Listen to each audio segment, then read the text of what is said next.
এখানে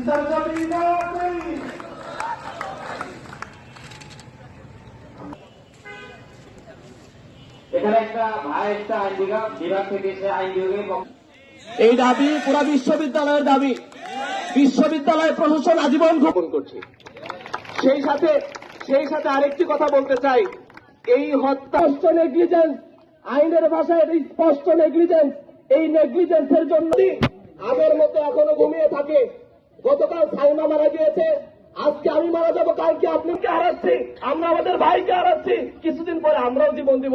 তারপরেও কি প্রশাসন 10 দিনের সময় বেঁচে হবে এবং কোন ধরনের যেন তেন তদন্ত রিপোর্টকে আমরা কোনোভাবেই মেনে নিব না ইনশাআল্লাহ।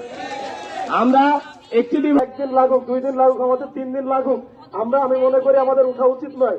কারণ প্রত্যেকটা আন্দোলনকে এত সহজভাবে আমাদের পরের জীবন আমাদের কাছে অনেক গুরুত্বপূর্ণ।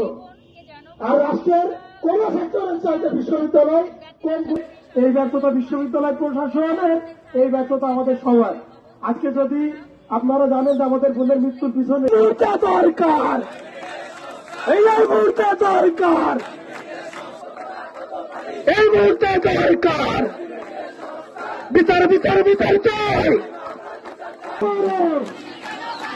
খুবই কেন বাইরে ইনকিলাব ইনকিলাব।